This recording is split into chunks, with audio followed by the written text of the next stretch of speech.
John Allegro's work contributed greatly to our understanding of how religion and psychedelics coincide.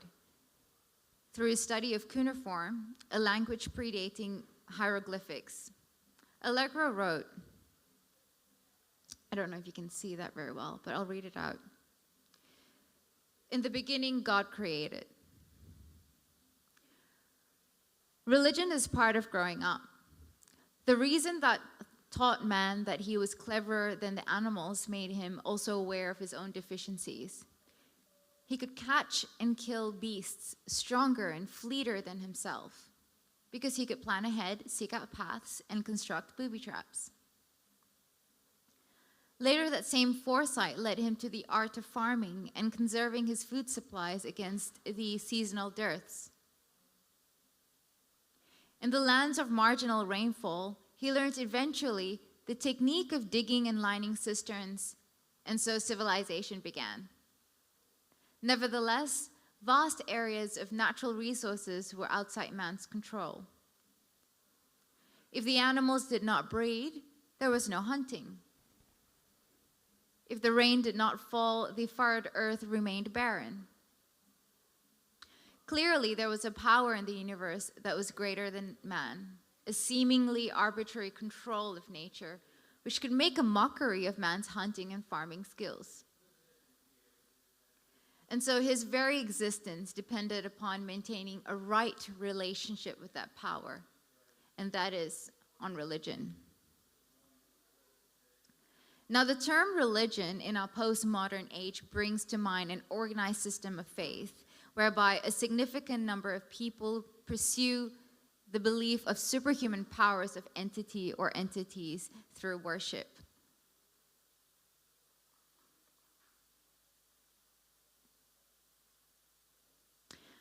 However, the dissemination of religious ideas, for the most part, was through the oral tradition. The widespread adoption of religion could only occur with the evolution of the spoken word to the written word some 5,500 years ago in Mesopotamia, present-day Iraq, where cuneiform was developed. So the first books, as you can see in the pictures up there, they were called bun tablets. They were soft clay that so they had a stylus and they would carve into this soft clay, and that was kind of like their tablet. But the first books then were the brain's memory cells, and then the pen was the tongue prior to these bun tablets. It was the ability of Homo sapiens to communicate with his fellows, to organize community life, and transmit hard-earned skills from father to son that raised man far above the animals. It was this same means of communication that brought him in touch with his God, to flatter, to cajole, even threaten to obtain the means of life. And experience showed that, as in his human relationships, some words and actions were more effective than others. And there arose a body of uniform ritual and liturgy, whose memorizing and enactment was the responsibility of the holy men of the community, of the priests.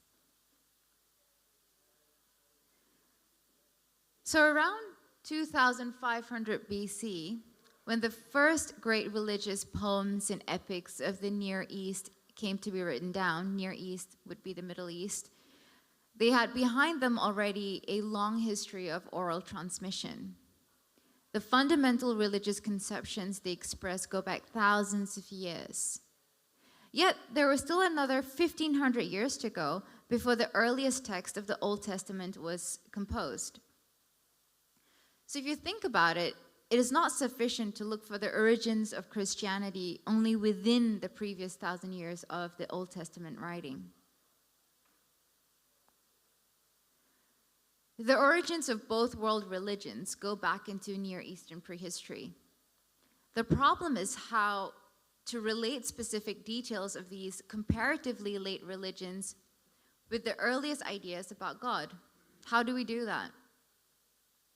Well, getting into the mind of the ancient man can only be done through his writing. which is through the science of words. So scholars then started to seek for symbols that represented spoken utterances, which can clue us into how the ancient man thought. Of course, this comes with many challenges because symbols are insufficient to express abstract ideas. As we all know too well, even speech can fail to convey our meaning and has to be accompanied with gesture and facial expression. Regardless, the written word is a symbol of thought, and behind it lies an attitude of mind, an emotion, a reasoned hypothesis to which the reader can somehow penetrate to an extent.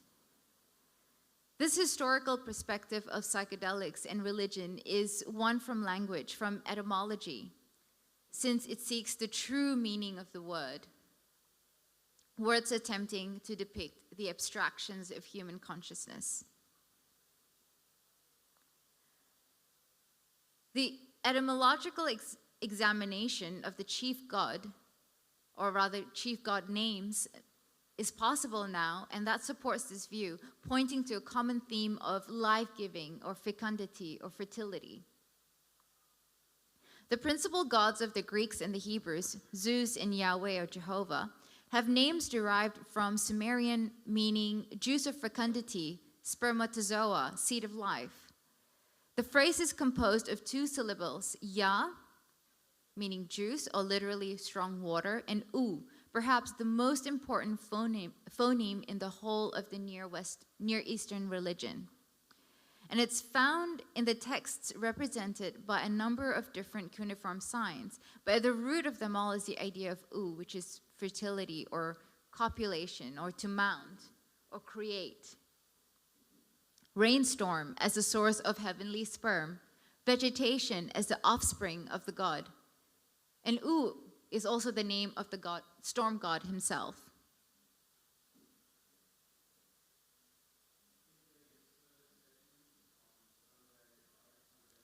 Sumerian words that gave the Hebrews the name of their deity Elohim, translated God in our Bibles, was a combination of strong water juice and juice of fecundity, spermatozoa.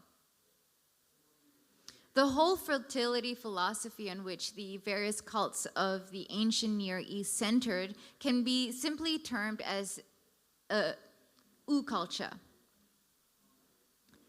The god expressed his seed from heaven. It entered the womb of Mother Earth through the furrows of the land and formed a great reservoir of potency in the heart of the world. There, gestation took place in the furnace of terrestrial uterus. There, too, was thought to be the source of all knowledge, since the creative semen of the god was also the Word of God. And through the vegetation that was birthed, plants were able to tap into this power of knowledge to a greater degree than others. The sources of hallucinatory drugs could impart to those who imbibed their juice or the knowledge of the gods.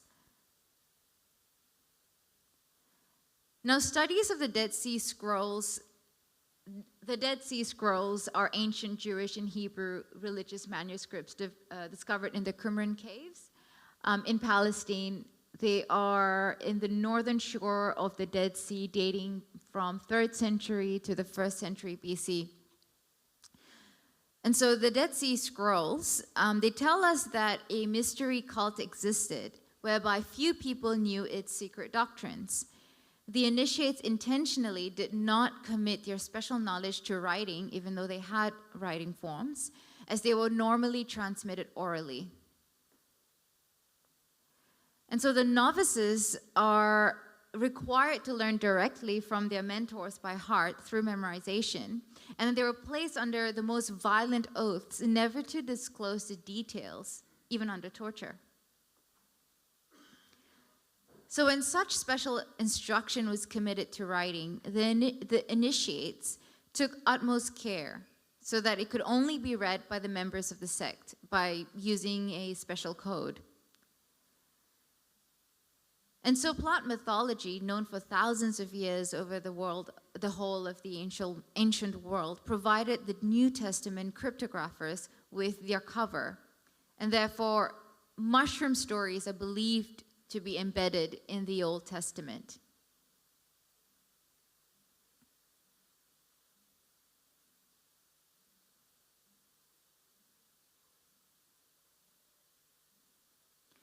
Now, some other etymologies that may be of interest through these Dead Sea Scroll investigations, which point towards the sacred mushrooms, predominantly Amanita muscaria, are the word Christ. Both the Semitic and the Greek words for Christ, it means the anointed or smeared one.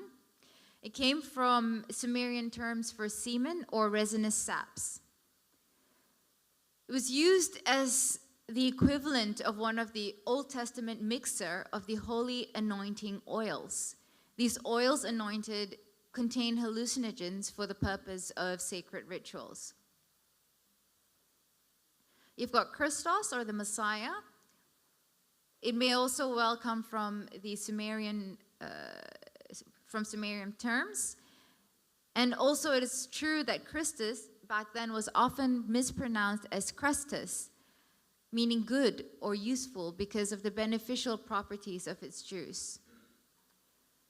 And such evidence points us towards the most intoxicating proposition of the psychedelic origin of the Abrahamic religions. Another important word for a servitor of God in Greek was therapeutis. The verb therapeo, implying both service to God and attendance on the body as physicians, in which sense we've derived our therapy or therapeutics and the like. So this root also has a sexual origin as the giver of life and is connected with a Sumerian word for beget, appearing as a name for the fertility and storm gods Ea and Adad. You also have the blood-like redness of Amanita muscaria, symbolizing fertility and the reverence towards women during their fertile years through menstruation. And finally, being anointed with elixirs of the mushroom and being born again as a result of consuming it or by drinking it. So you've got elements of the sacred plants with psychedelic properties such as henbane, which is a flower that has, psychotropic properties that was used quite commonly back then. It has its violet color, which was paramount to the emergence of early Jewish doctrine and symbolic norms. The most common Hebrew word for priest is Cohen, familiar as a well-known Jewish surname. Also comes from a Sumerian title called something along the lines of Goenna. I'm probably not pronouncing it very well. But that literally means guardian of semen. So pouring the god's semen over the heads of these dignitaries was intended to represent them as gods, replicas of the divine penis in heaven. The headgear of the Jewish high priest, simply called a turban in the Old Testament in Exodus 28:4, was apparently intended to represent the glans penis. Josephus, who was a first-century Jewish historian, had an extended account of this piece of ceremonial attire. He described it as alluding to several different plants, all of them having a mushroom relevance. So first, the priest dons on a skull cap, which is also incidentally the botanist name for the cap of a mushroom. And that's being worn by the generality of priesthood. So over this, he puts on a turban of violet embroidery, further encircled with a crown of gold. So you've got the skull cap, you've got a purple turban, and then you've got a line of gold going around it. And sprouting from the top of it was a golden calyx or seed or a vessel, describing the henbane, the flower I was talking about. And then Josephus goes on to describe in great detail the nature and the shape of this calyx, which is part of the flower, comparing it with that of the henbane. I guess rather the similarities between the structure of the turban and the structure of the flower. And so the entire line of archaeological, etymological, and religious investigations around sacred plants and fungi lead towards the divine fertility, imitated by humans in order to transcend and perhaps even unite their earthly forms, our earthly forms, with the divine. So fertility, metaphorically, metaphysically, and universally, is life and how it was understood. Apart from bearing knowledge of the gods, sacred plants and fungi were the medium towards achieving divinity and transcendence. Therefore, fertility being the core grammar in which these doctrines are constructed, or were constructed.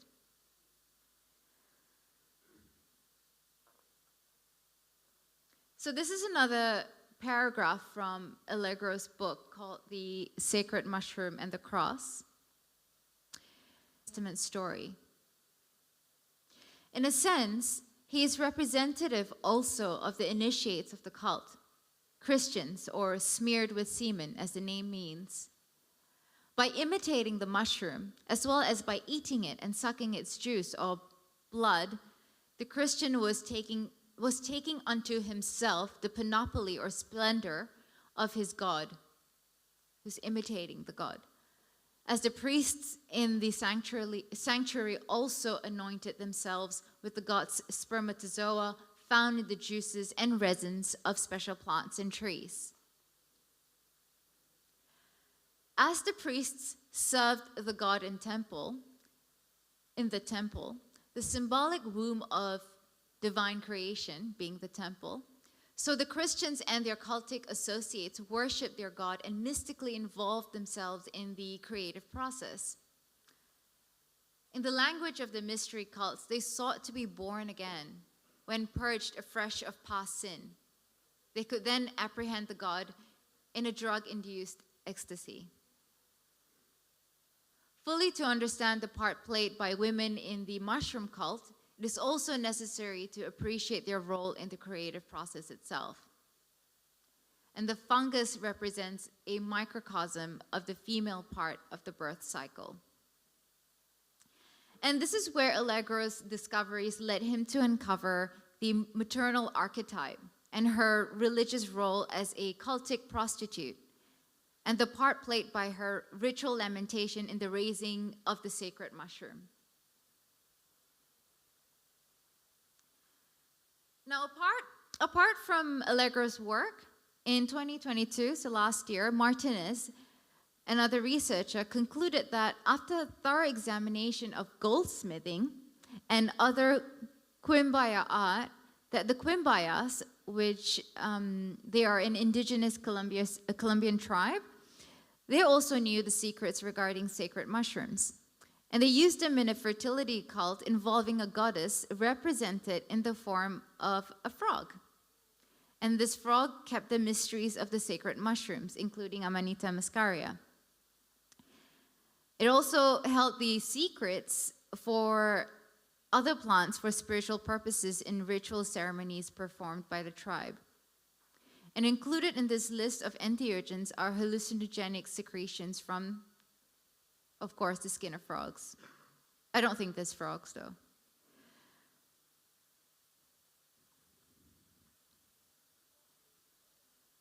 Now, pagan religions in the Old and New Testament often engaged in sexual rituals.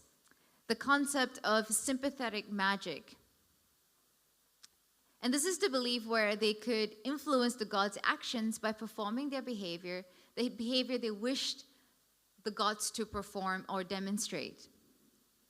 Believing that the sexual union of Baal, which is the god of rain and fertility, and Asherah, the goddess of motherhood, together produce fertility, and so their worshippers engaged in immoral sex to cause the gods to join together, ensuring good harvests.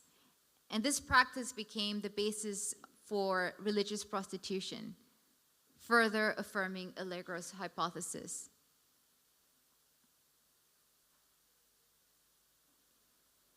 You also have various findings around how the ancient Greeks used wine in Dionysian rites. The evidence points to the use of hallucinogenic substance in the most solemn moments of the Eleusinian mysteries in ancient Greece. They drank this thick gruel composition called kaikion. And then you also have Zoroastrian haoma, or the early Hindu soma, both sacred drinks made from plants. Their source may have been from Amanita muscaria, and the mind-affecting chemicals of which pass into the urine, and the properties are very hardly ever diminished. So there are actually scriptural references to sacred urine drunk as a source of divine insights.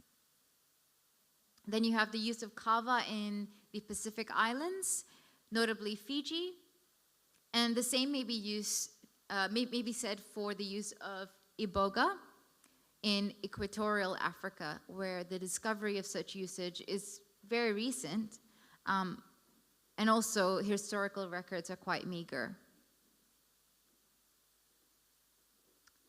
Now, with some background on the influence of psychedelic flora in human socialization, civilization, and spirituality through occultic and religious practices, we can return to our questions around consciousness.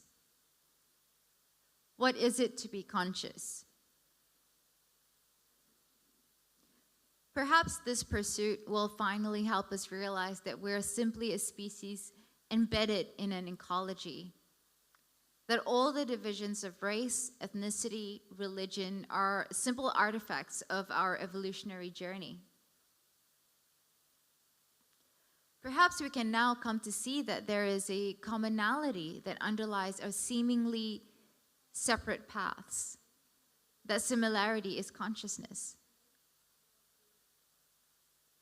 Psychology has spent over a century looking at the consequences of the failure of consciousness, problems of the mind, mental illness, distress. And the failure to determine the nature of consciousness has also led to the type of wholesale psychosis that culturally results in wars and genocide, persecution, and various forms of politically expressed and mental illness that we have exhibited for eons. And so we're at a point in our evolution where we need to explore the experience of being human, which also requires us to take responsibility for the thousands of years of trauma under the guise of belief, the guise of religion, ethnicity, family, gender, or nation. But let us also acknowledge the role of cataclysmic and apocalyptic events that struck the planet, wiping out civilizations and technologies, education, and knowledge.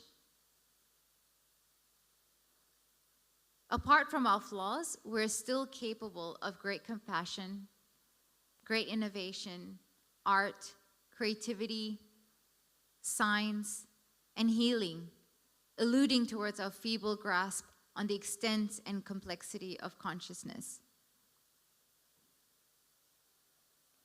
The last century boasts a panel of impressive personalities who have reached inwards, outwards, and upwards in grasping the complexities around consciousness. And some of these notable pioneers in the field include Swiss chemist Albert Hofmann, who discovered LSD serendipitously, the famous bicycle day story marking his discovery, where he was cleaning some chemicals in the lab, and these chemicals would proven to be inert, so unreactive and useless in his company. They don't need it. He spilled some of it onto his skin, and on the bicycle ride home, he began to feel the effects. And as many of you would know, the next day, he was able to identify the chemical, a derivative of the ergot fungus, and began to distribute it to psychiatrists and psychologists, wondering if they could find some therapeutic use for it. And today, archaeobotanists found remnants of ergot in chalices used in Christian traditions for rituals. So Hoffman would be the one on the far left. And then the far right, you've got Stanislav Grof. And he was a psychiatrist and researcher from Prague who was interested in Hoffman's discovery. Grof pioneered in transpersonal psychology and psychedelic research. He likened psychedelics for the study of the mind as the telescope is for astronomy and the microscope for biology and chemistry. So a tool to look into the mind. His work was on the effect of LSD in schizophrenic patients. And Grof has been a strong voice for psychedelics in clinical settings and also for the exploration and expansion of consciousness. And finally, in the middle, I'm sure many of you also know Dr. Timothy Leary. He was probably the most controversial figure in the first wave of psychedelic flourishing. He was a Harvard professor, a well-respected psychological researcher, and teacher who researched the therapeutic use of psychedelics. Some of his statements include turn on, tune in, and drop out, which became foundational memes of the 60s counterculture. A little bit before I was born. You've got Professor Richard Alpert, who was a clinical psychologist and early psychedelic researcher as well. He later became known by a Hindu spiritual named Ram Dass. That's him in the middle. He was a close colleague to Leary at Harvard, but in '67 he took a different path. He traveled to India where he met his guru, Neem Karoli Baba, a Hindu tantric guru who named him Ram Dass, servant of God. And this led Alpert to taking a completely different direction in life. He became an advocate for yoga and meditation and the path of the yogi, or the meditation adept. Many of you would also know Aldous Huxley. He was an English novelist of profound books such as Brave New World, Islands in Gaza, and The Island. He was a member of one of the most intellectual families in British history. And an interesting fact is that his grandfather was a supporter of Charles Darwin and his theory of evolution. And he coined the term agnosticism, not knowing. Huxley also came into contact with psychedelics sometime in his midlife, and he famously documented his personal experience with mescaline in his book, The Doors of Perception. So you've got Huxley on the far left, or my left. And on my right, you'll have Alexander Theodore Shulgin, an American chemist, pharmacologist, psychopharmacologist, who was accredited with introducing MDMA to psychologists in the late 70s. Him and his wife discovered, synthesized, and documented 230 psychoactive compounds for their psychedelic and entactogenic potential. So due in part to Shulgin's extensive work in the field of psychedelic research, he has since been dubbed the godfather of psychedelics.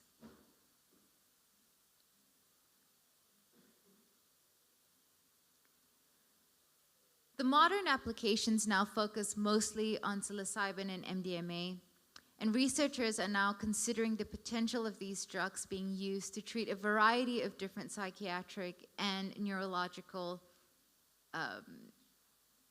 conditions, such as addiction, pain, depression,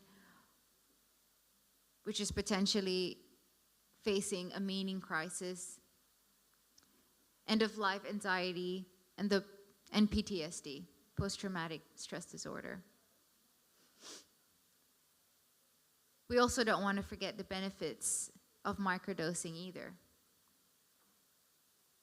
However, as we continue to evolve with these substances after a hiatus of a lifetime, we should do so respectfully and carefully, by acknowledging its origins in our ancestry, for context, and for the appreciation of its sacredness, so as not to be led astray.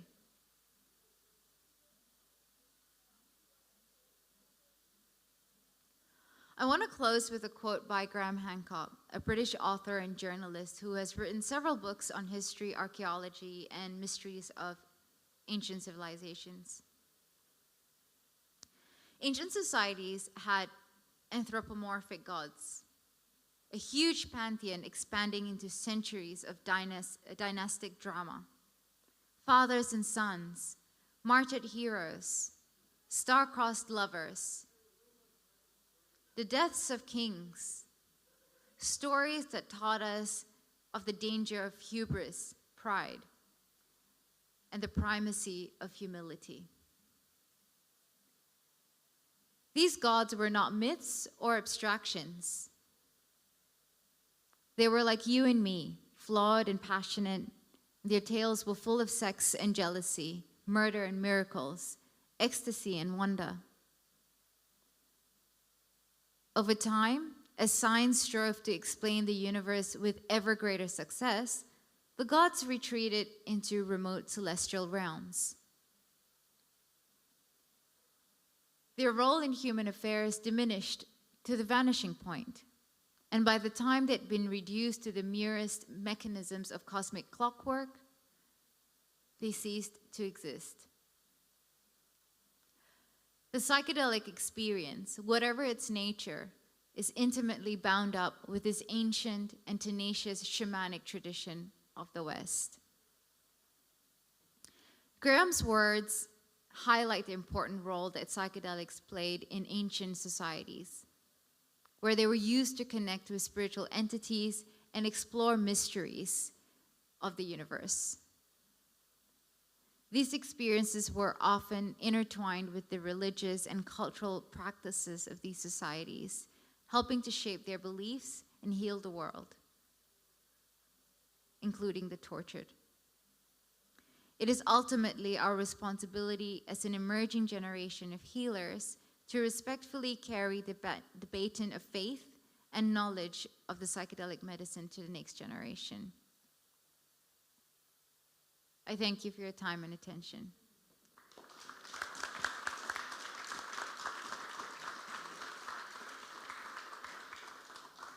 Thank you so much, Amirah. That was pretty amazing.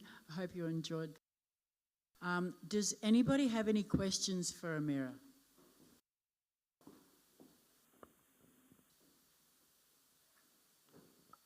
How come the womb got such a bad press? It was highly regarded, actually. It was highly regarded. The womb?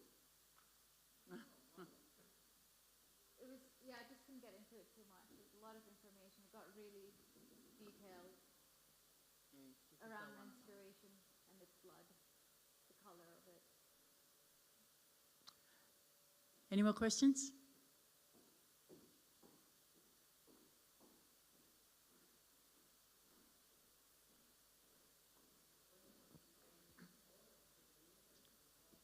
It's more a statement. I've only just got introduced to Amanita Muscara, and I was just wondering how come I didn't know, and I'm 63.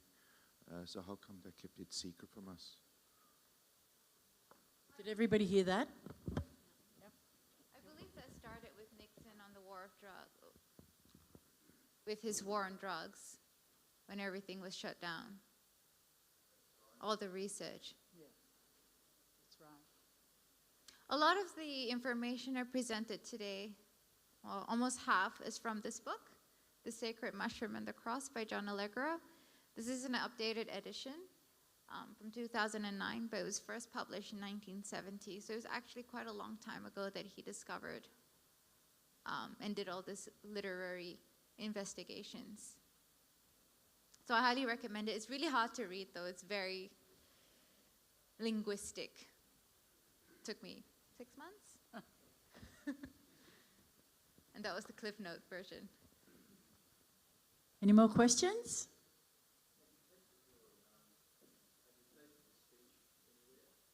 No. All the talks through will be on the website. We've got a maestro over here. Okay, thank you so much, Amirah. Thank you, That was Louise. just so Thank wonderful. you. Thanks for listening.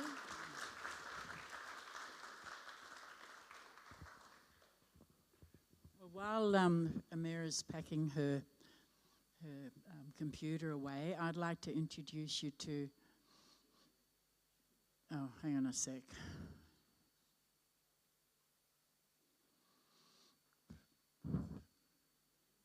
You right, John? Oh, you want it up on the screen? Yep. Okay.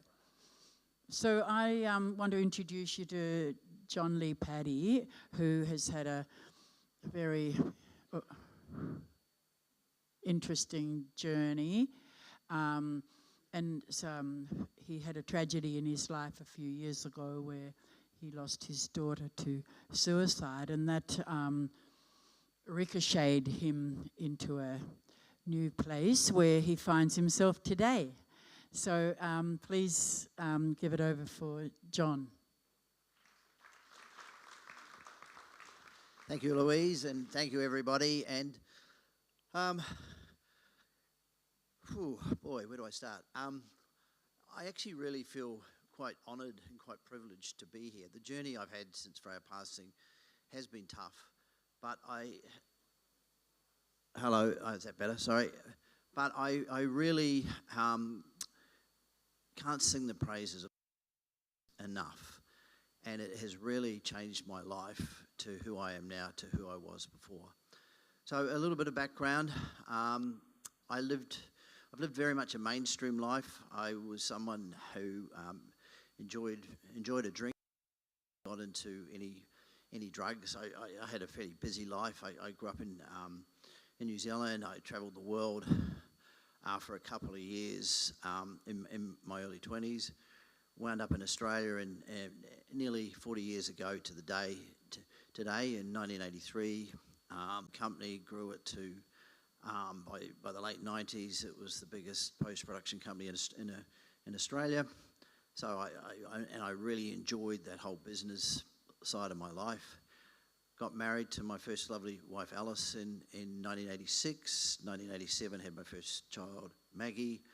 91 Matt, 92 Danny, and then in 1998 was Freya, my beautiful daughter that I'll be talking more about. I really enjoyed being a dad. I loved all that side of my life. I got very heavily involved with the kids, and I really felt that I ticked a lot of boxes, and I was really proud of myself, both from a career point of view as well as the family man.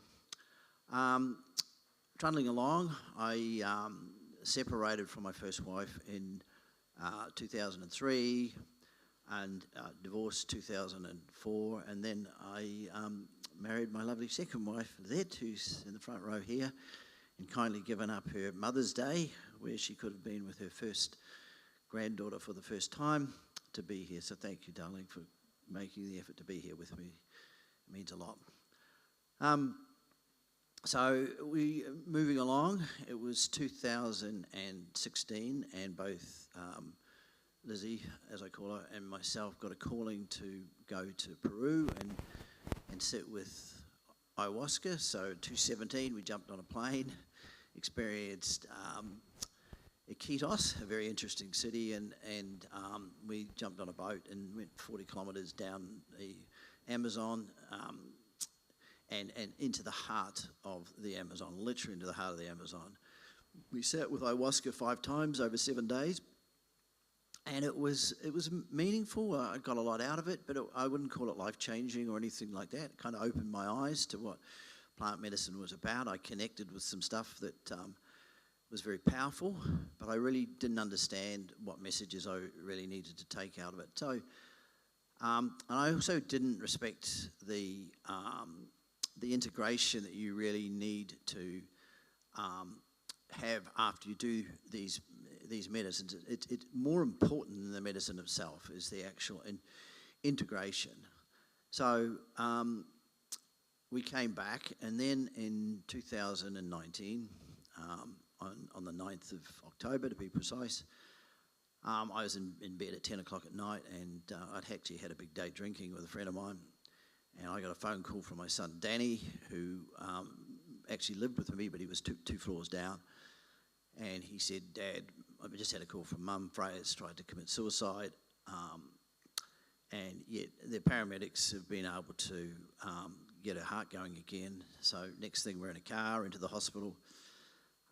And it was, oh boy, what a sight that was, seeing my beautiful daughter sitting there with cords and plugs all coming out of her. And I'd only just completed doing a full Ironman with her a couple of months before, and she'd just had her 21st as well. I mean, I was the happiest dad in the world prior to this. I thought, everything was going well, and then suddenly this happened. And for me, it was very, very unexpected, although I did learn later that she did attempt suicide a couple of years earlier, but no one had told me. She'd asked everybody to keep it quiet. So at that point, we all had hope. I mean, they didn't diagnose her dead or anything at that point. And so it was about 30 hours later, we had a ritual of lots of people around her, everybody coming in. And anyway, it was about 7 in the morning, and everybody had gone home. I was the only one there. They'd all gone home to have showers and we're going to come back. And anyway, I still remember sitting there waiting. I was actually on the phone to my sister in New Zealand, and I saw the two main doctors who'd been coming in and out through the night, and I knew then that was it, and it was. So it was very, very hard from there. I mean, I somehow stumbled through the formalities of funerals, and one really nice thing now about it was the nurses came up to us after she'd been pronounced dead, and asked if she would be willing to donate her organs, and it was a hard thing to say yes to, but we knew Freya would have wanted that, so we did, and within a year we'd got 2 letters from people, one person who said she was literally weeks away from passing, and she got Freya's lung and now has a beautiful life. And then the second one got a kidney and said after 20 years she finally got the right kidney and it had changed her life. So it was a nice, I suppose, losing Freya was hard, but knowing someone else had been able to survive was a beautiful thing. But anyway, I struggled.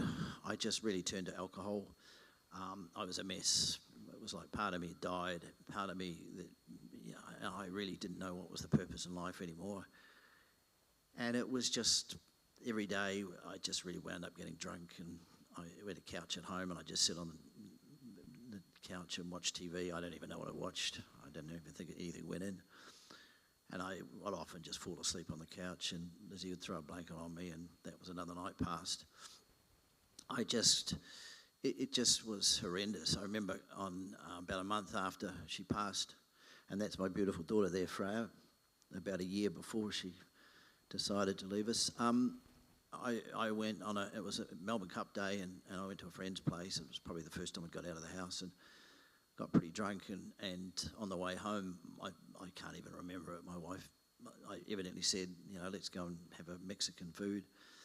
And Lizzie said, well, look, I really think you're a bit past that. You're pretty drunk. And that was enough I became very abusive, very nasty. And when we got home, I jumped out of the car and walked down the drive and smashed all the lights down the drive and just walked through the house and just over the back, down the back, across some people's places, and just walked to the bottle shop, bought a case of beer and sat in the park all night and just drank it. And I wound up doing that a few times. And there was another occasion on New Year's where, again, Lizzie got a bunch of people round to the house, and I don't actually remember a lot about it. But again, when I ran into one of those friends about a year later, they said to me that was the most horrific night they'd ever seen in their life. I was just such a mess, and blood-curdling screams and yells.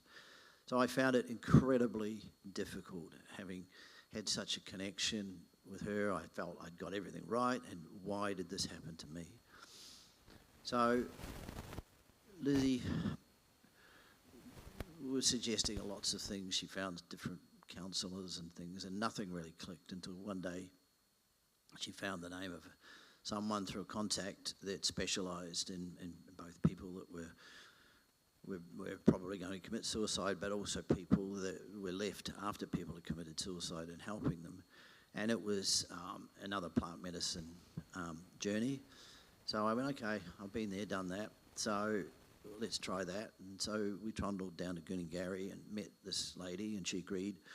She always interviewed people first, and she agreed to do it. So she said it's going to be a 5-day session, and we'll do the medicine in the middle day. We want 2 days prepping, and then 2 days afterwards for integration. And I said, yeah, that sounds fine. So came down, and she insisted there was no alcohol or anything like that. I had to prepare myself well.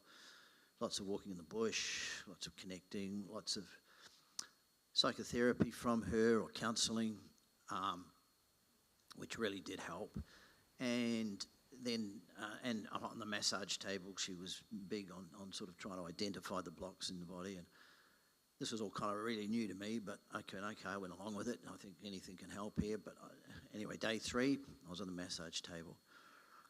And when the medicine, it was MDMA, when it kicked in, I have to say, it was the most powerful change, the most powerful thing that's ever happened in my life. I was lying on that table, and Freya came in, and it was like she was there. It was like, Dad, I'm here. And it was so powerful. It was so beautiful. It was like I found a ladder that took me from hell to heaven. And we talked, and we laughed. And she told me, Dad, it's okay. This was always going to happen. This was part of what my journey was. It's nothing to do with you. She told me, you're going to be okay. She said, you'll be okay. That's all I needed to hear. And it was beautiful. And she said, Dad, what I want you to do, I want you to learn about the stuff and understand it, and just learn for 2 years. Don't get out there and preach. Just really help yourself by trying to understand this whole plant medicine and the connection that comes with it. So I went into that session really angry because my counsellors that I'd been to all said you'll go through phases where you can be angry, and then you can do the poor me, the victim thing, or you can go, what if I'd done this? You just go through different phases, and I went into that really angry. I was in a phase that she'd created such a beautiful life for herself. She'd done really, really well in life. She'd had 3 self-funded overseas trips. She was spirit captain of her school at high school. All great friends around her, had achieved a lot. And I was going, why did you throw all this away? You just created such a beautiful start for yourself. And I went in there really angry, and I came out almost thanking her. I mean, I can't believe I can even say that, where you lost your daughter, but I just felt it was so beautiful and so empowering and so opening to showing me a different direction in life. It was almost like she showed me everything in my life to that point was just part of my training for what was ahead.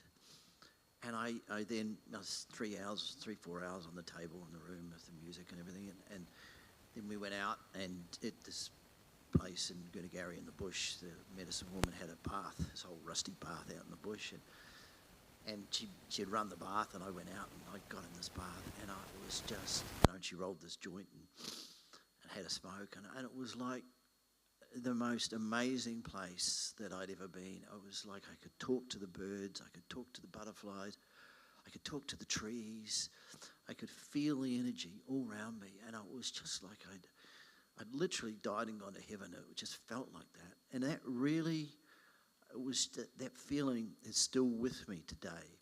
It was so powerful, it was so amazing. So I came out of that, and I went, I'm okay. I can live with this. I'm fine. I'm a human again.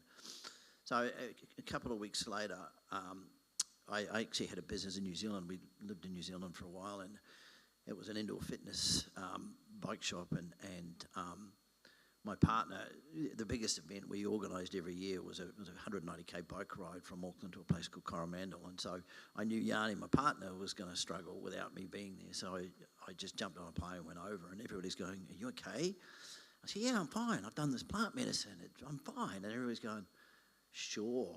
You know, no one got it. Everybody was kind of like, this is weird. And I was the guy in the van and that you know, was the support person, pumping up tyres and putting bikes that had broken down in the van. And I was there, and everybody didn't believe it, but I was fine. You know, I didn't believe it myself, really, to be honest, in a lot of ways. So it really empowered me. And then I came back to Australia, and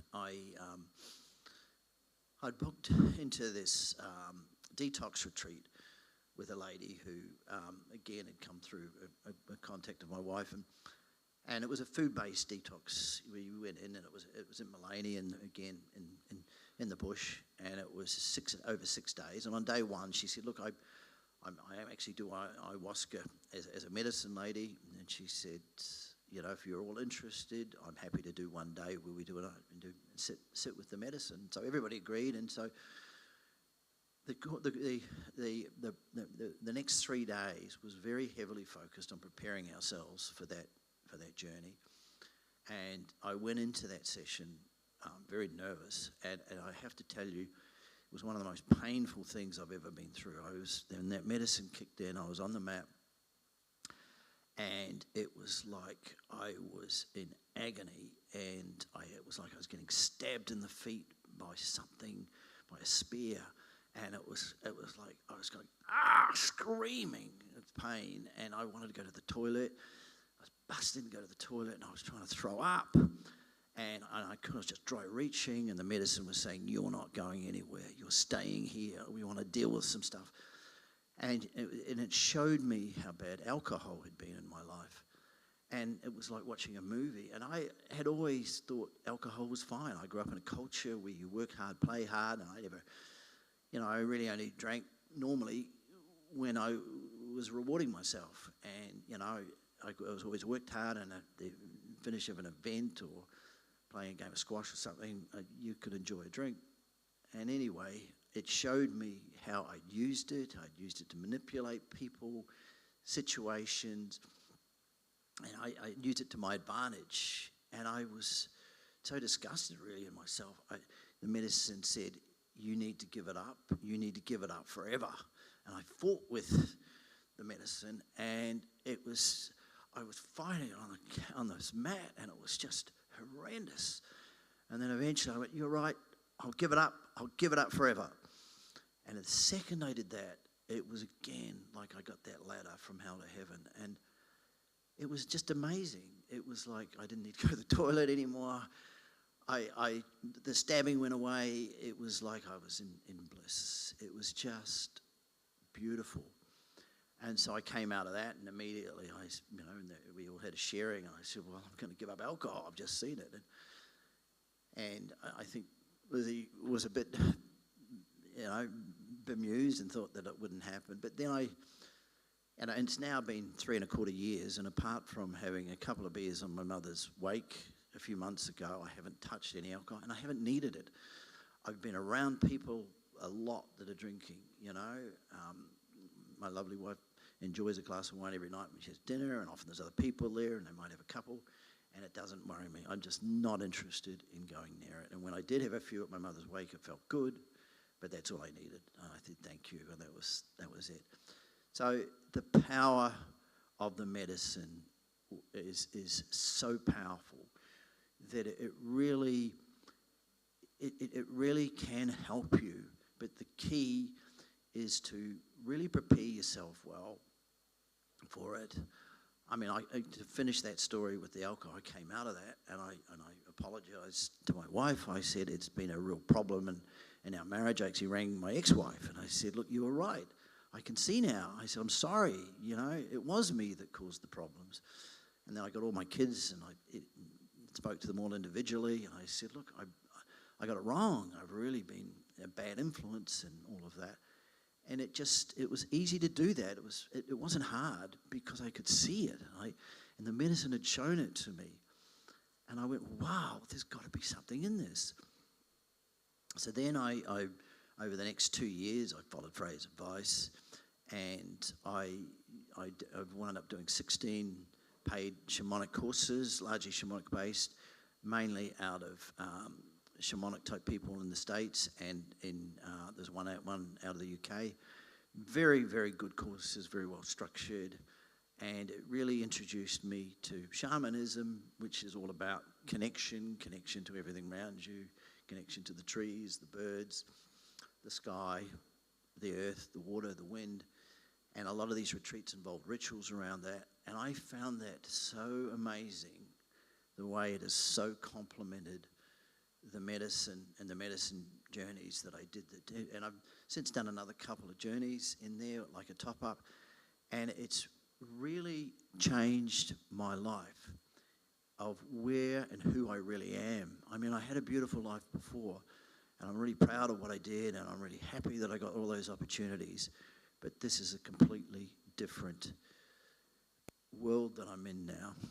So to finish the story, at about the 2-year mark after doing all these courses and still finding difficult to explain to people the journey I was on, because they just didn't, to everybody that I knew, psychedelics were bad. They were, it was all part of the war on drugs and all the propaganda that had come out explaining how bad they were. And they all still believed all that stuff.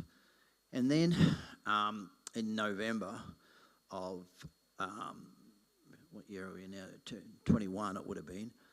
I signed up. I got wind of the International Psychedelic Convention that Mind Medicine Australia were hosting out of Melbourne. And I thought, okay, let's have a look at this. And I have to say, I was just blown away by the amount of research I had no idea that had been done globally. A lot of it back in the 60s and 70s before Nixon shut it all down with his war on drugs. But the results were outstanding. And there's a big company in the US called MAPS, Rick Dobbin, driving that. And he had, for the last 30 years, had continued the movement to really try and promote the benefits of how the psychedelics, if used the right way, were an amazing tool for so many different purposes. And he got to the stage 3 trials, which just showed huge benefits of it. And seeing these professors from James Hopkins in the States, the Imperial College in the UK, Yale, Bristol University, all these guys who had been involved with the research of it, who were really, they were like professors. And I'm not an academic, but they were really mainstream professor people, but they talked so passionately about their beliefs and how the connection to the high consciousness, how it opened that door and it showed you different pathways. Everything that I experienced, they were talking about it in a mainstream way. And I'm going, wow. So my indigenous approach of what I'd done and the research and the people I'd been involved with and the history had all been mirrored with what they were saying in a mainstream. But they also were very respectful of the indigenous background of where these medicines came from. And it looked for ways of being able to adapt the processes that they were doing in their own cultures into more of a mainstream approach. Like the average person who is in need of these medicines can't just jump on a plane and go to Peru for a month and sit and do ayahuasca. It's just not going to fit into their schedule. So they were looking for ways to make it much more available in a mainstream world. So I was so blown away by not only the speakers, but there was about 700 or 800 people that were on that particular seminar, and there was some breakout groups of sometimes 150, 200 people. And all of these people were clearly, a lot of them were very practicing health professionals, psychiatrists, psychologists, counsellors, and to hear them say, we have been waiting for years for this. We've been practicing for 30 years with our same clients and we can't help them.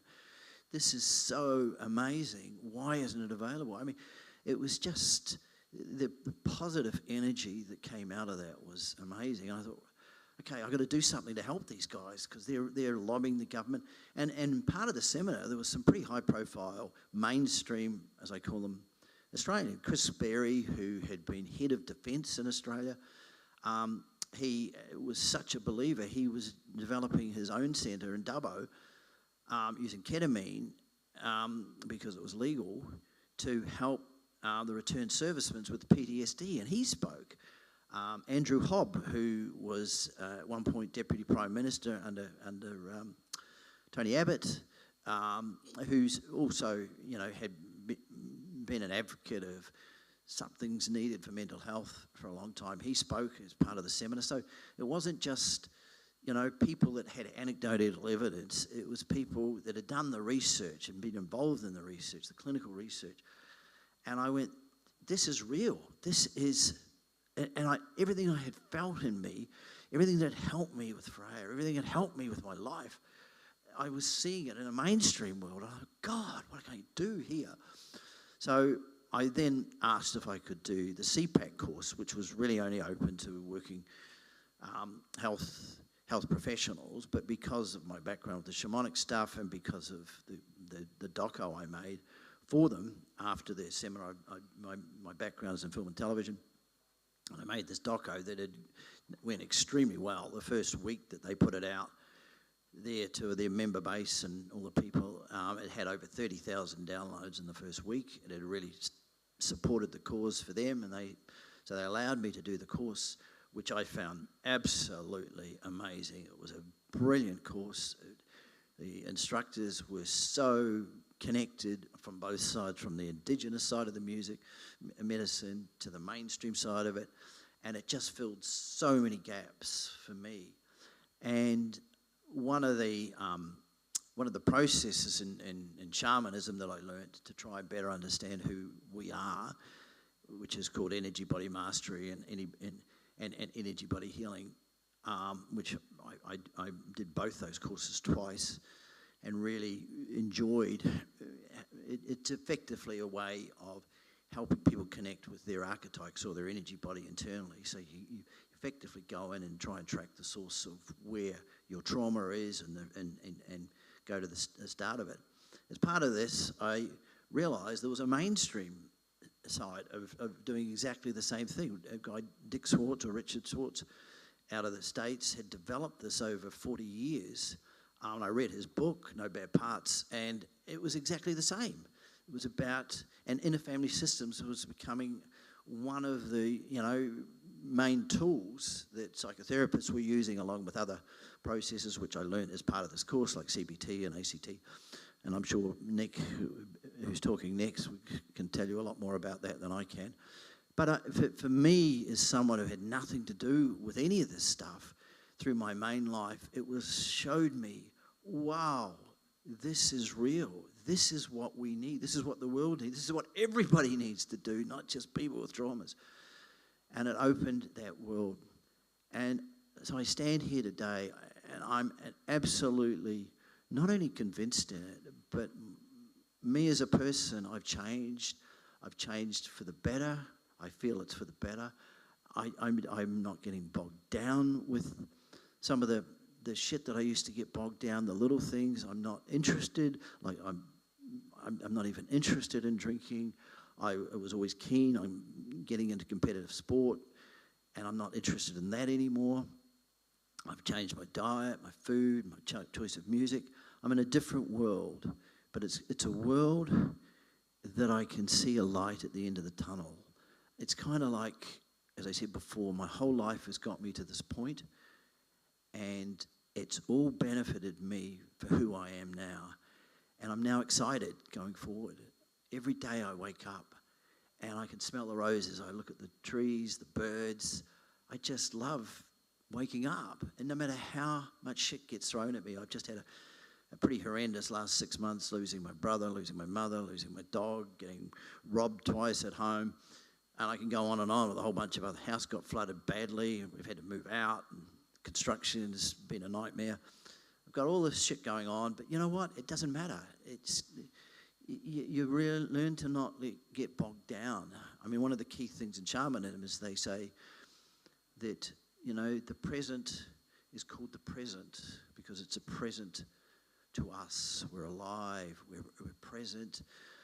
We're here part of this beautiful world. The past is to learn from, and don't get bogged down by it, no matter what it is. Learn from it, but free yourself from it. Then you can create the future that you want. If you hang on to the past, if you hang on to a trauma, or if you hang on to something that's angry, or a person, or a town that you hated living in, you'll never go back to that town. You'll never go connect with that person, and you're the one that will suffer inside if you let go of that anger. And it's not easy to do, and still not easy to do, but it gives you a much more open freedom to create the future that you really want. So to finish, to come back to the medicine, if any of you are thinking of doing it or going down that path, if you've got traumas in your life, if you even want to just kind of get a better direction, as I've said, I'm a big believer in it, but it's a different approach to medicine.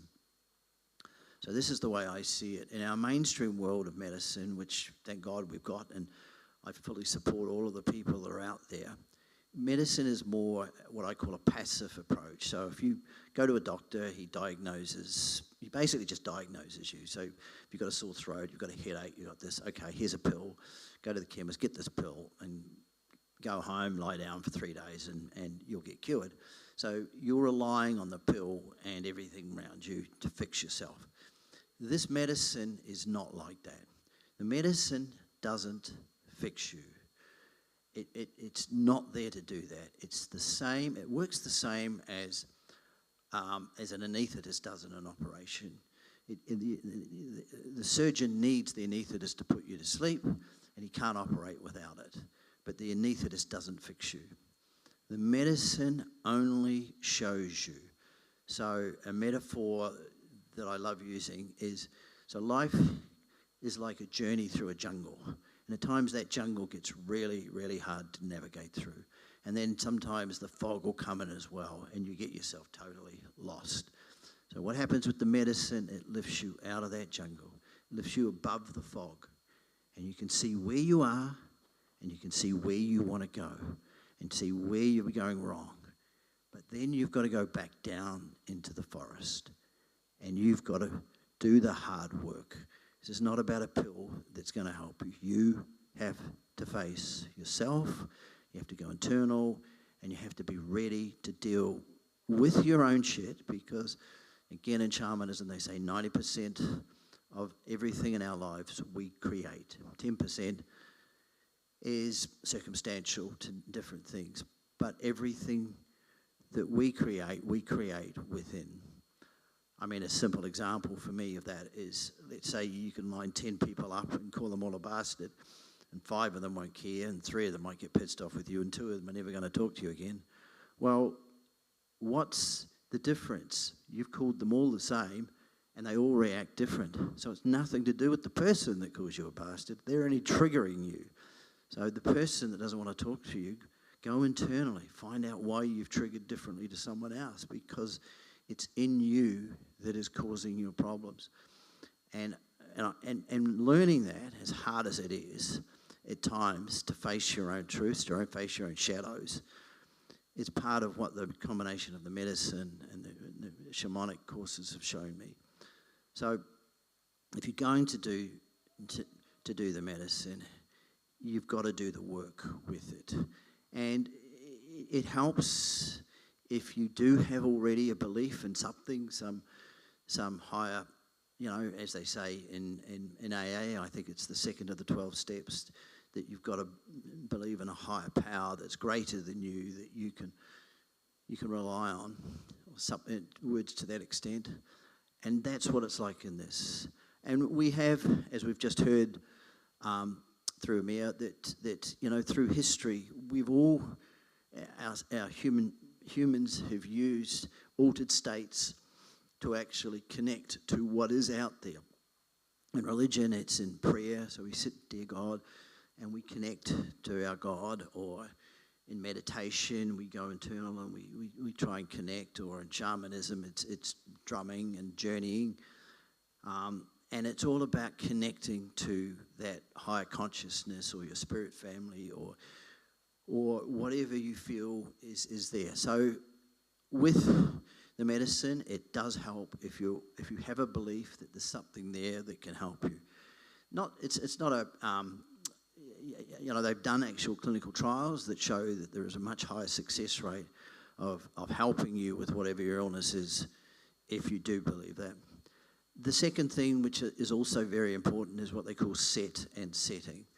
So before you do it, set your intentions and really just focus on what it is that you want to deal with.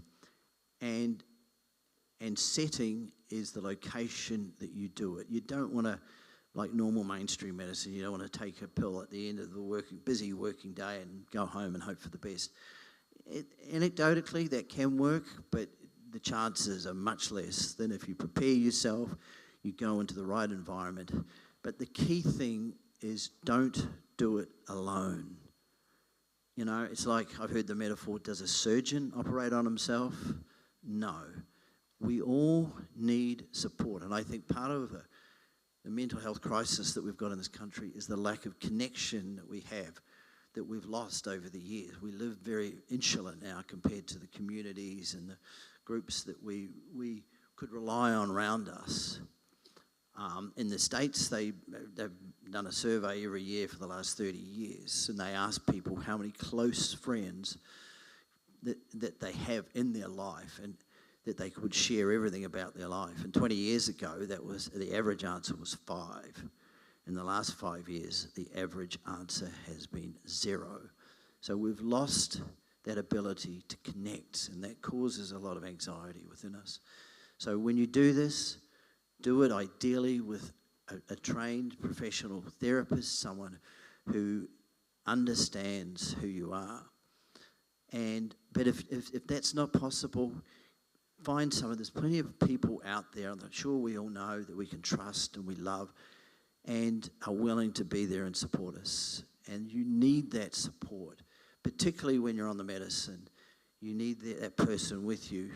They say the medicine is like you're jumping in a little boat and you've got an anchor, and the anchor is the person, your support person. Then when the medicine kicks in, it's like the currents, and that boat can go in a direction that you don't really want to go.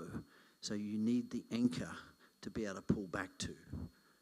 And another metaphor that the Imperial College in the UK, David Nutt, uses is it's like you're diving, when you're on the medicine, it's like you're diving down to find a pearl, and the water's rough and it's murky and the pearls are well hidden in amongst rocks.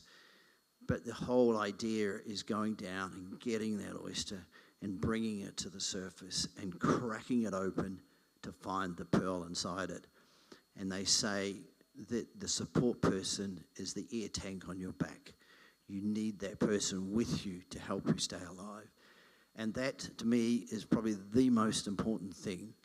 I had really good psychotherapists, people that they weren't professionally trained, but they were very good as medicine people and very good as counsellors or people that were very supportive. And I think the shamanic stuff I did supplemented a lot of that as well.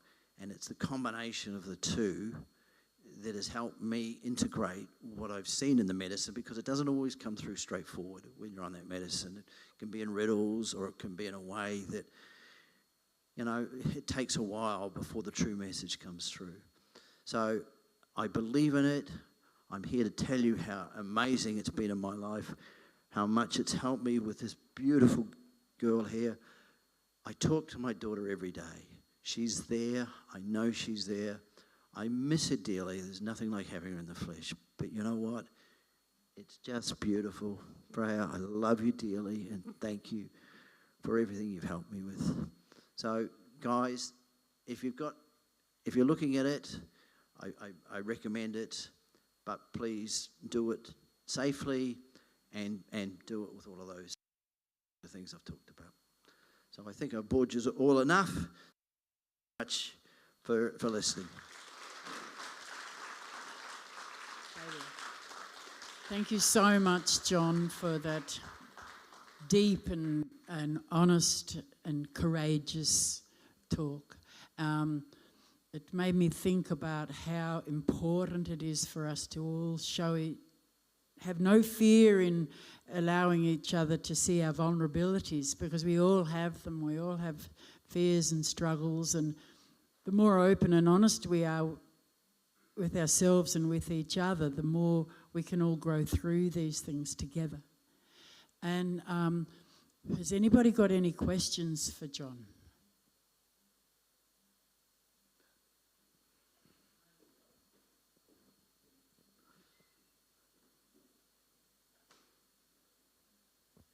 John, thanks for that speech. I just wondered, back in 2017, before, I suppose, the major tragedy in your life had occurred, what made you decide to take the ayahuasca journey over in Peru?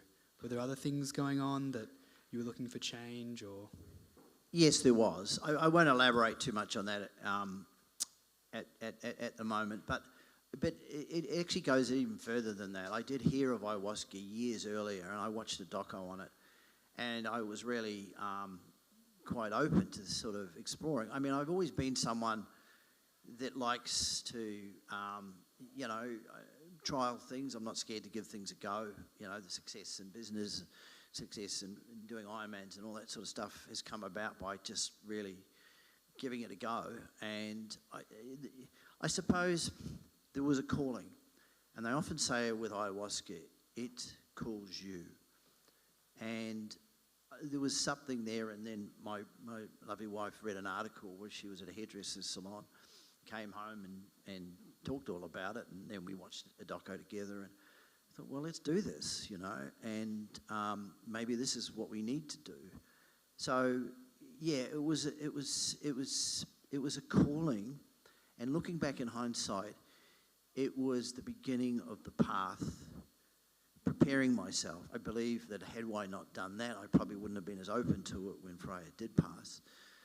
I mean, it's not an overnight thing.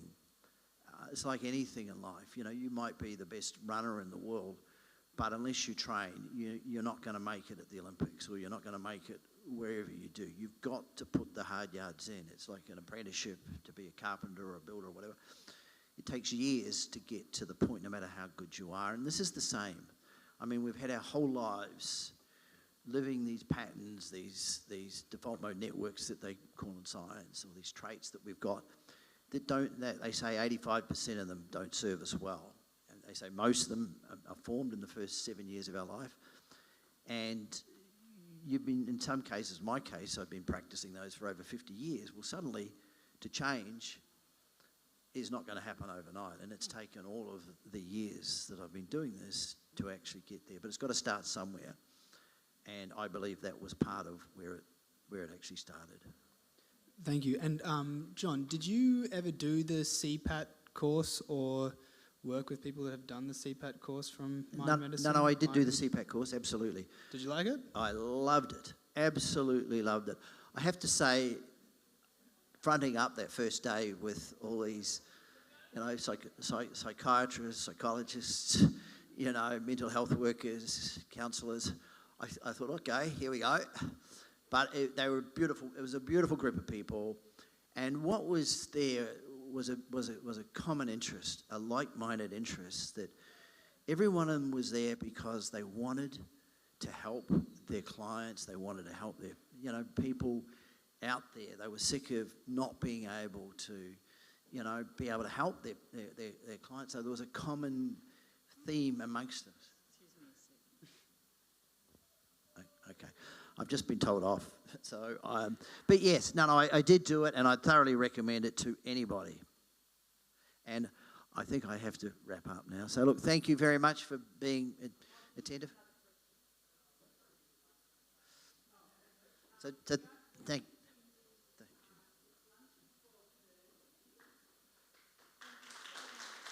Thank you. Thank you, everybody.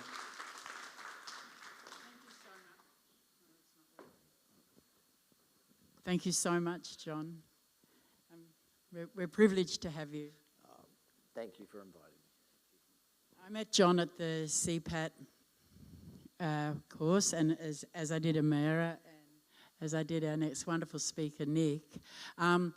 It is lunchtime at 12:30, which I'm mindful of. That's the only reason why I sort of wrapped you up. So after Nick speaking, Harry Freeman is going to speak. But Harry is also speaking after. So you're happy to go after lunch, Harry? Great. Yeah. So I'm going to hand you over to the wonderful Nicholas Scali, and I really hope you all enjoy his talk. Thanks, Louise. Yo. No, I don't need that. Hello. Hey. Yeah, so my name's Nicholas. It's an honour to be here. Yeah, really happy to be here. Feeling the pioneering spirit of Nimbin and the Aquarius Festival, and feeling a deep resonance with that, and just appreciating everything that it represents and everything that unfolded from it over the years. And yeah, I also just wanted to acknowledge the original custodians of this land and all the elders that have walked this land and all the wisdom that they continue to share with us. I live on the lands of the Bundjalung Nation, Wilson's Creek, not too far, pretty close as the crow flies actually, but yeah, it took me a little bit of time to drive here. And yeah, I think I'd like to open with a blessing that John O'Donoghue has written, and yeah, it speaks to what I want to talk about in terms of healing and psychedelics and therapy and self-actualization.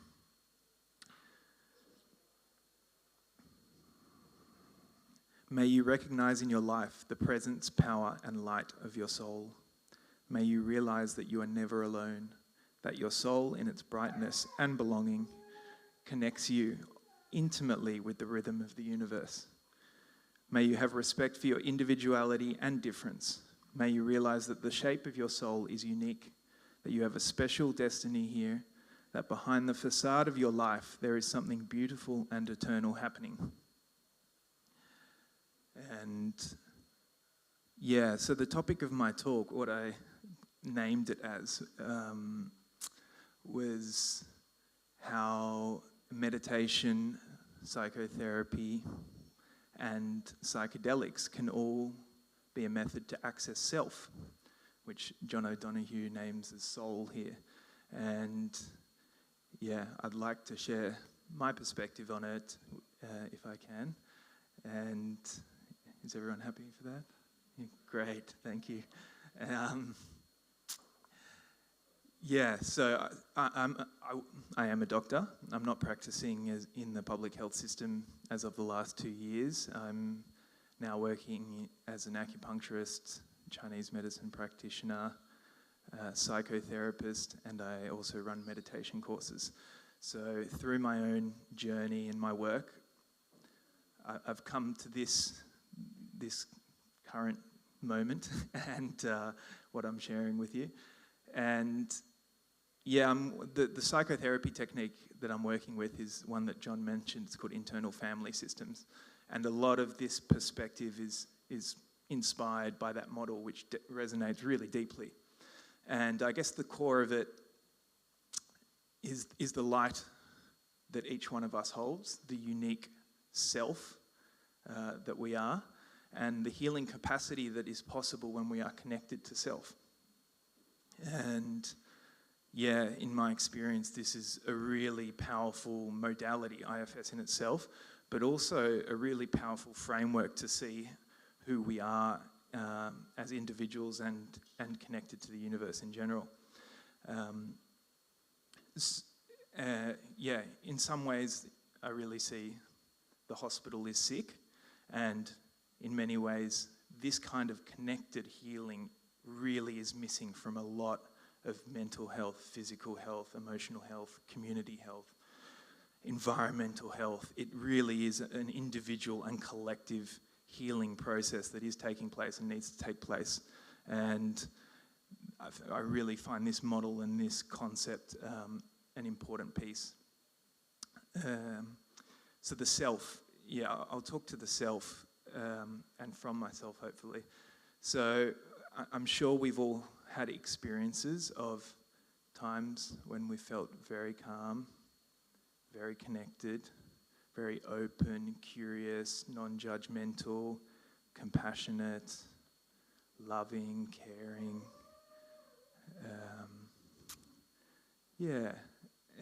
Curious. And that kind of energy is what's called in the model self-energy. And this is the place where true connection can happen.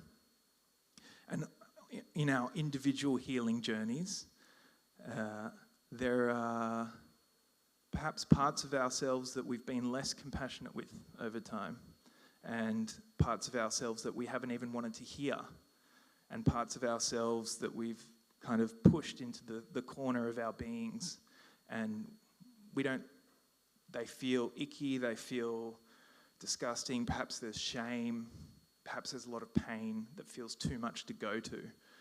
And what really needs to happen for the healing of our whole organism is to compassionately hear and open to these parts and feel them from that place of self, which is is the light of ourselves, is the light that each human, it's an inherently human capacity to heal. And there are many different ways to access this. It's really helpful to do it one-on-one with a psychotherapist who carries that intention. Psychedelics are also another beautiful way for us to connect into self and to be in that place of connection with all different parts of ourselves that we might not normally connect to connect to different realms, dimensions, to connect with different parts of the earth, and as John was saying, birds and trees and sky and sun and soil and insects and fungi, and a lot of people have connective experiences on psychedelics and how healing it is just to be in connection. So that another beautiful way to access self, the healing energy that's within each of us, is to use psychedelics, and in a safe container with safe people. I feel like with the intention of accessing that, they can be a really powerful tool. And then there's also, this side of psychedelics where it's like, well, we can't be taking psychedelics all day, every day. How are we going to do our work, share our gifts, live in this society of commerce and barter and needing to find a house, and so there's an aspect of how do I connect with self, these gifts that psychedelics give us to connect with this compassionate, open, explorative, connected part of ourselves. How do we live that in every moment, in every day, with our partners, with our families, in big challenges, when I'm experiencing something that reminds me of a childhood trauma that wants me to have me run and hide and never be seen again? How do I stay in that connected, open place? And for me, that's a really big question. And there are many other tools, fortunately, that we have access to in this time of communication, in this time of many wisdom traditions being opened and gifted to us, in this time of therapy reaching a new level of understanding of human psyche, of indigenous wisdoms being merged with scientific understandings. We're in a beautiful time in history where we do have access to a lot of tools and resources to help us. Meditation has been a huge one for me personally, and it's something that we can do every day that gives us not only the opportunity to connect in that moment to ourself, but then to also, get up and try and stay in self, stay connected, connect with our loved ones, connect with the earth that we walk on an ongoing basis, and to expand into that gradually and with the intention to become more from that space. And yeah, so I feel it's an ongoing practice. It's a learning, and the other part that I feel is super important is that these practices need to be part of psychedelic healing. What I see a lot of in medicine circles, communities, even in the mainstream a little bit, and with the new scientific emergence and mainstream emergence of psychedelics, is that they're like one-off big journeys. And people are talking about integration, but what does that actually look like? People are going and having these big openings and having new awarenesses and having these connective experiences, and then go back to somewhere else, to their lives that's away from where they had the experience. And it can be hard for a lot of people to make sense of that and to really bring the wisdom that they received into their lives. And I feel like long bodies of work, it was beautiful to hear John talk about a 5-day medicine experience that he had, where he was there for 2 days being supported for preparation, had the journey in 2 days after for integration. And I imagine weeks, weeks of learning deep meditation, doing psychotherapy, preparing the body, preparing the mind, preparing for a psychedelic journey, and then weeks of psychotherapy, of guided meditation, of practice, where one can still be connected to their daily life and also have this deep support to prepare and integrate for psychedelic journeys. So yeah, that's something I'm very passionate about, is having much more awareness about how these medicines can, the gift of them can be actually carried through for the highest potential in people's lives for healing. So I forgot to say at the beginning, I'm totally just open to any questions that come up during this and seeing what direction we can go in. Louise. Yeah.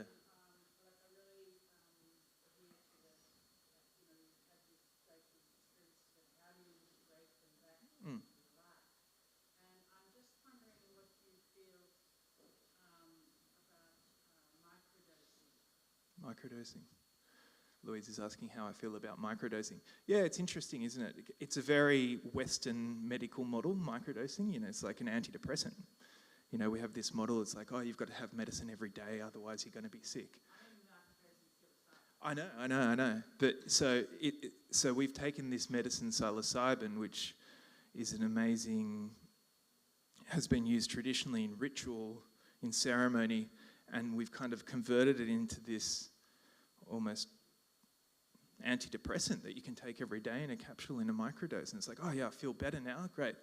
And in a way, it's still not addressing the root cause of the suffering, because you're just, like the pharmaceutical medical model, taking a pill every day, you're just masking, actually there's some pain, or there's some sadness, or there's some grief, or there's anger that I don't want to feel. And by microdosing, I'm feeling better, so I don't have to feel that. Whereas those emotions can be guidance for us to heal from traumatic experiences in our lives. If we're just curious with them, it's like, what is this anger I'm feeling? Oh, wow, there's a burning in my body, and come at it with compassion. Oh, what is this telling? Oh, fuck, I'm really fucking angry that I don't have good male role models in my life. That's one for me. And I can only discover that by actually getting curious about the anger and what I'm feeling, or getting curious about the pain. And then, the mushrooms are like an incredible spirit medicine as well, and ingesting them can help our connectivity and help us communicate and help us socialize on a deeper level, and that connection is so healing in itself on a social level. So yeah, there's mixed feelings about microdosing. Yo. I'm interested in your work in psychotherapy. I've recently read the book The Body Keeps the Score by Bessel van der Kolk, and this covers the internal family systems that you work with. One of the chapters that spoke out to me was chapter 18, Building New Systems. So children who were raised without the company of parents often don't have the coping skills that an adult might acquire because they were just absent in their life. So building new systems requires creating a sort of father and a mother role model within your mind. And I just wanted to ask, what would be your advice to someone who wants to walk down that path? Beautiful question, thank you. Yeah, what was coming to mind as you were speaking was one of the qualities of self, of our souls is creativity. We are inherently creative beings, and often when creative flow is blocked, it's because we're being consumed by an emotion or a thought or some kind of habit pattern that has us not be in our open, curious, creative, natural state. So, creating new systems is possible from our infinite creativity when we're connected to that place. And the advice that I would give to someone who's looking to create new systems is find someone who can guide you how to do that. A role model, a therapist, if especially if they're aware of IFS, it's incredible because, as an IFS therapist, I'm kind of a guide. I'm not creating the new system. The person's self who's in front of me is creating their own system, and I'm just helping them to stay connected to self, to their own creative potential, so that they know the way to create their system that they need best. And so it's me providing guidance to stay connected to their creativity so that they can create it for themselves. Yeah, thanks for the beautiful question. Yeah, that was a great question. Thanks, Nick. Is there any more questions? Or anybody want to share anything? Yes. Nick, have you found with incorporating, particularly IFS, with the medicine, that the two can very much complement each other? As part of my training with Energy Body Mastery, Energy Body Clearing, which is IFS effectively, they were both developed by the same three people, Richard Swartz being one and Sandra Ingham being another one, and she took the spiritual side.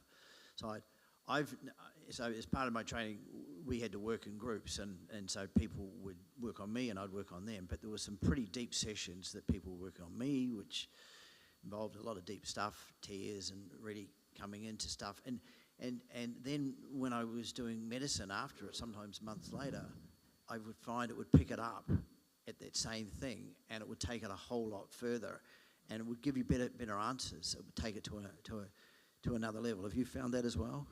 Yeah. As I said, thank you, and thanks for sharing your experiences. It's definitely fits my understanding of what's going on, which is that IFS is the exploration and discovery comes from that place of self, that connected place, and the deep essence. And psychedelics are a tool to help us access that and stay in it.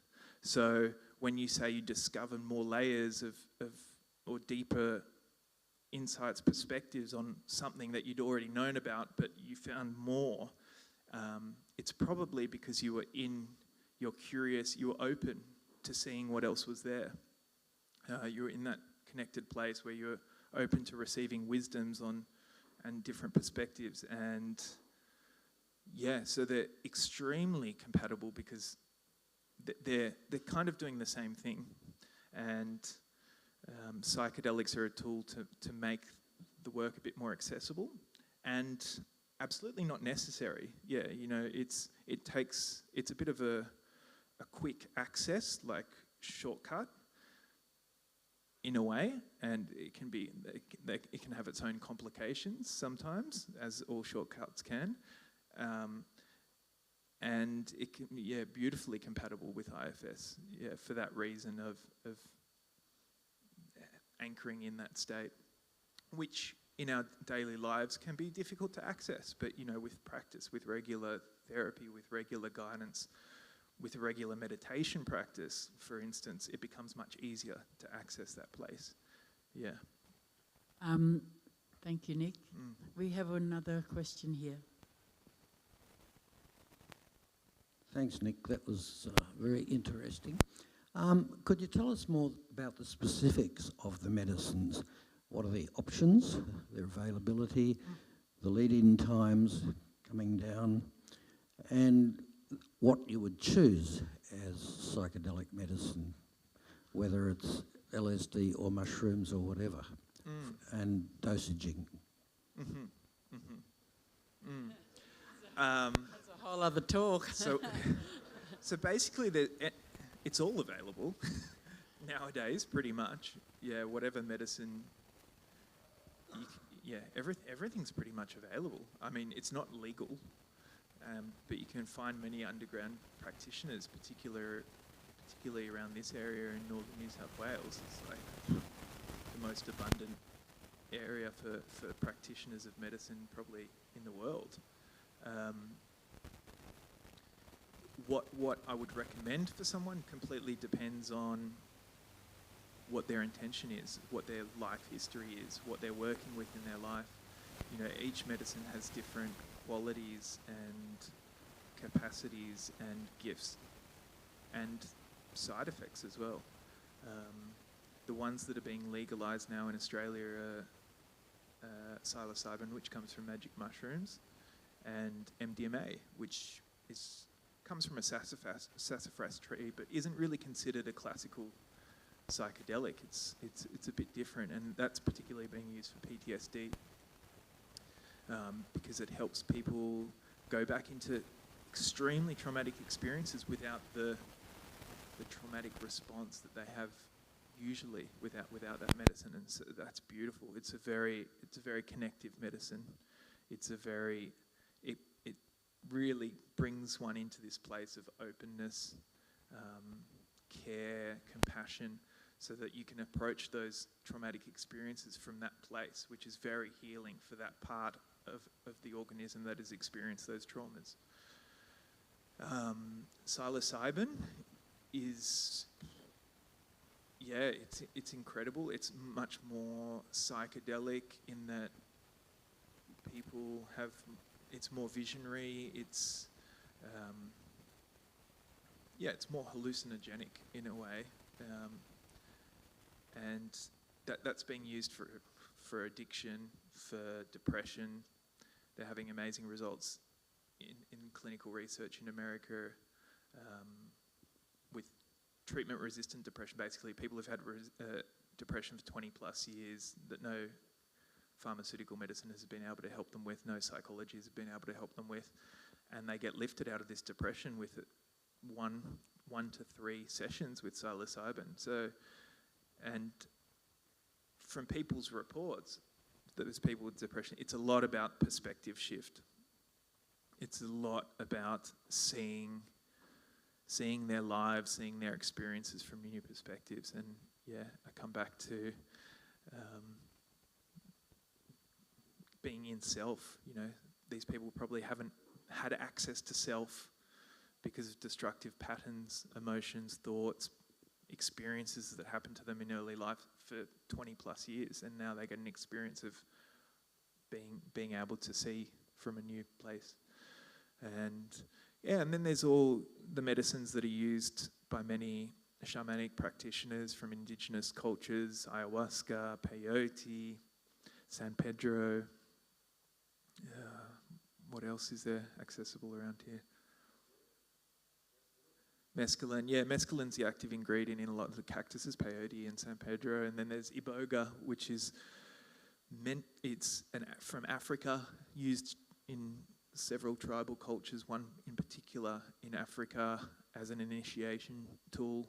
And it's been found to be the most effective medicine on earth for severe addiction, especially opioid addiction, people addicted to heroin and pharmaceutical opiates. Iboga's, it's probably the most powerful medicine in that it's like, you're not aware of this reality for 24 to 48 hours. So you're kind of, you really need someone with you, making sure you're breathing and your body's functioning in the normal ways. But people, it's the only thing that gets a lot of people off their addictions. Yeah, so very powerful. So of course, the active psychedelic molecule within them is going to be in varied amounts. And most practitioners will know the plants that they work with and have worked with, and so they know the specific dosage. So it's hard to have uniform dosage across the world, across different practitioners. In the medical research, they're synthesizing the molecules in a lab, so they're not actually coming from the plants. And that gives them more control over the dosage. And yeah, I guess the side effect is that they're not actually grown by the earth in a way. Your question was about how to control for dosage. Was there another part, or was it just dosage? Yeah. Yeah, it takes a practitioner to know the medicine they're working with. You have to find someone who knows what they're doing. Yeah. Thanks, Nick. There's some great questions. There's a question up there, Lou. Hi, and thank you. Pleasure. And just on that last note of the synthetic psilocybin, that it disconnects from the earth, is that really leaving the door wide open for people to, have psychosis or just not be able to really get the full benefits of the complete medicine that Mama Nature gives? Yeah, there's definitely a lot of people that hold that perspective. There are molecules in the mushrooms that we don't even know what they are, and what kind of effect they have when combined all together. There's a famous mycologist, Paul Stamets, his name is. He's probably the world's most, I think he's probably the best mycologist in the world, safe to say. And he talks about the entourage effects, which is that you can isolate psilocybin, which is the hallucinogenic molecule in mushrooms, and that's what they're using in a lot of the clinical trials. They're still getting amazing benefits, and he says there's what he calls the entourage effect of more than 80 other active molecules in a mushroom that work together with psilocybin to give the effect of the mushrooms. And he says that's a really important part of physical, emotional, spiritual, mental healing. Yeah. And yeah, it's just a matter of personal opinion. I understand why they're doing it in the scientific world to control dosage, because science is controlled and rigid and specific to prove. Yeah. To what? Sorry. yeah, that too. Yeah. There's a lot of money to be made. Yeah, that's when it's growing in the paddock down the road, no one gets to make money from it. Yeah. Thank you. Thank you so much. Pleasure. Thanks, guys.